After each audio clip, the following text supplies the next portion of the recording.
자, 정부는 나름 9월 위기설을 진화했다. 이렇게 생각하는데 시장은 저축은행 유동성 위기 등이 본격화되고 있다고 말을 하고 있어요.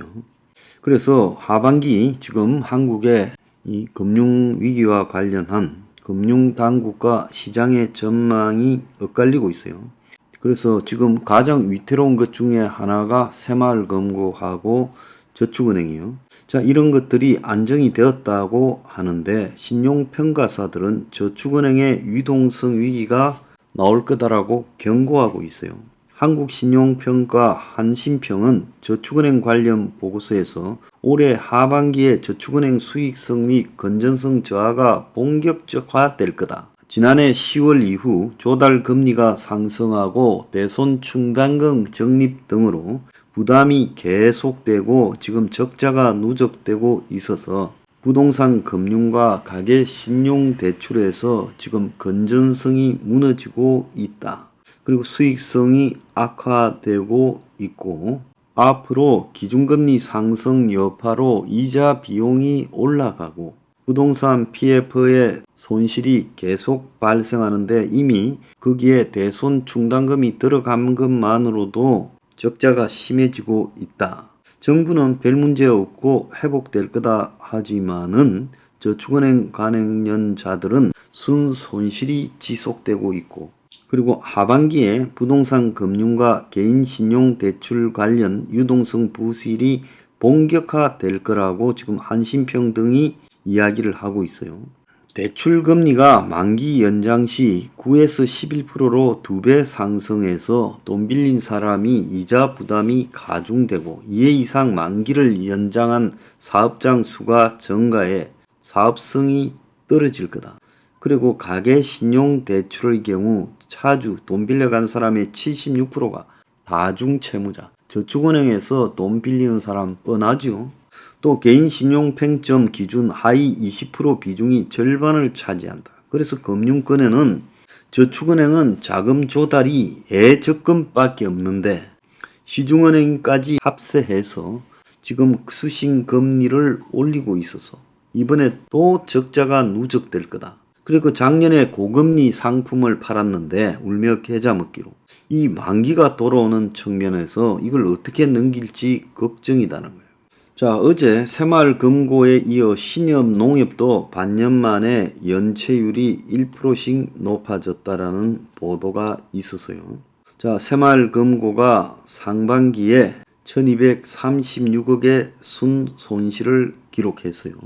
자, 새마을금고 내부적으로는 연체율 10%가 넘는 위험금고가 1년 반 새 100개가 늘었다는 거예요. 자, 연체율이 10%가 넘으면 이 금융기관이 독자적으로 생존하기가 어렵지 않겠습니까? 자, 연체율 10%가 넘는 금고가 2021년 말에 8개에서 올해 6월에 109개로 늘어났다는 거예요. 부동산 PF 중심의 기업 대출액 14조가 서울, 인천, 경기 등 수도권의 금고에 밀집됐고 연체율 10% 미만 금고도 유동성에 문제가 있고 경영 공시 마감일 등을 지키지 않고 감추려고 급급하고 있다는 거예요. 자, 정부는 새마을금고가 최근 건전성 순이익이 개선되어서 확고한 안정세라고 말을 하고 있습니다. 그런데 이런 개선의 배경에 보면 연체율을 낮추려고 새마을금고가 연체 채권 1조를 탕감했다는 거죠. 6월 30일 각 금고 이사장에게 탕감 권한을 중앙회가 부여해서 정상 연체이자 90에서 100%를 탕감했어요. 연체율이 하루 만에 6.2에서 5.4로 뚝 떨어졌어요. 채무자들한테 도덕적 해이만 부추겼다는 거. 이게 금융기관입니까? 기가 찬 거 아닙니까? 자, 이런데 별 문제가 없다고 말을 하고 있습니다. 정부는 9월 위기설을 일축했지만은 기업들은 앞으로 돈 구하기가 어려울 거라고 실탄 확보 전쟁을 벌이고 있어요.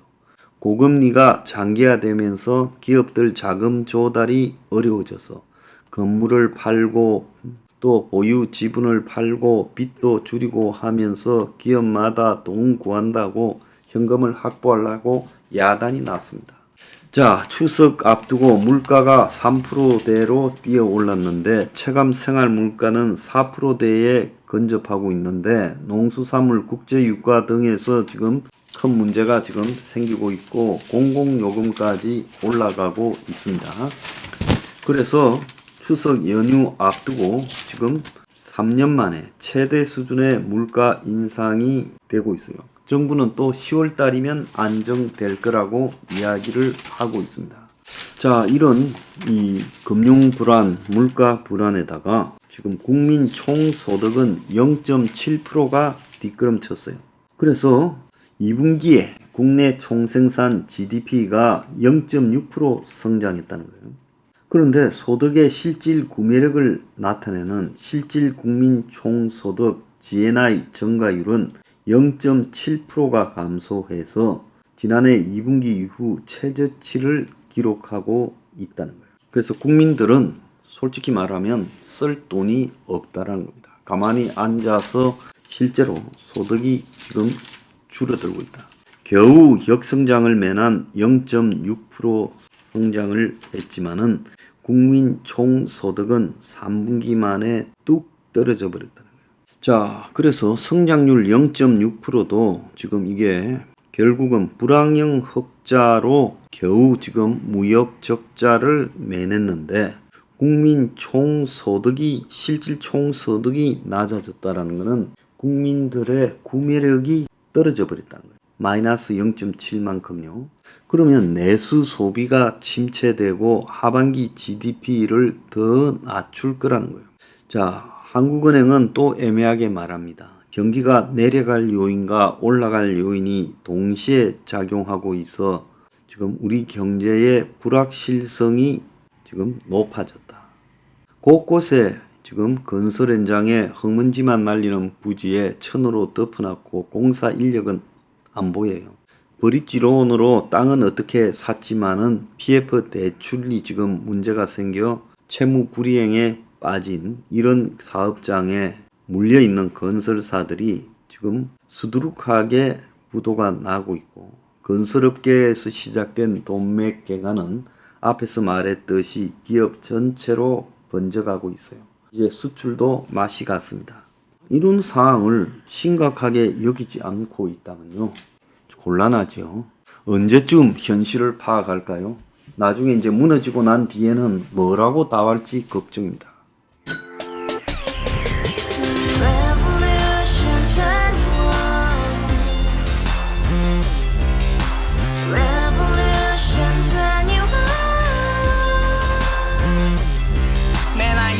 월세 30 코인빚만 300 서울에 온 지 벌써 10년 아둥바둥 버텼지만 여전히 난 반지 하에 제왕 곰팡이 연문제약 내비랑 깡통망통 완전히 폭망 고시원 창문만큼 작아진 내 꿈 연애 결혼 내 집 모든 게 헛꿈 1년 전 떠난 여친 울며 말했지 같이 써봤자 평생 가본 게 꼭꼭꼭하지 가바후스 700 나도 소유주 가바후스 700 나의 소유주 택시기사 우라부지 마트캐셔 울어무니 우리 집안 다 털어봤자 후줄 그래 개선민 내 미래 거기서 팍 끝난 거지 팍더 이상 노력 따윈 괴물이 스펙 찾아서 말리 비오는 날 알바 잘려 맨날 학원 날 개쳐 발려 밤비 내리는 양화대교 홀로 걷고 있을 때 현수막에 아로 새겨진 평당 700짜리 아파트 다같이 소리 질러 혁명 21 가바후스 700 나도 소유주 가바후스 700 나의 소유주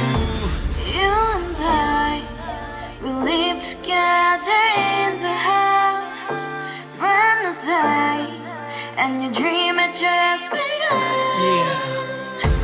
Revolution 21, only open happiness. 너의 곁에 내가 영원히 함께. 지금까지 정치인들 입만 열면 찝찝찝 개소리 멍멍멍 쳐다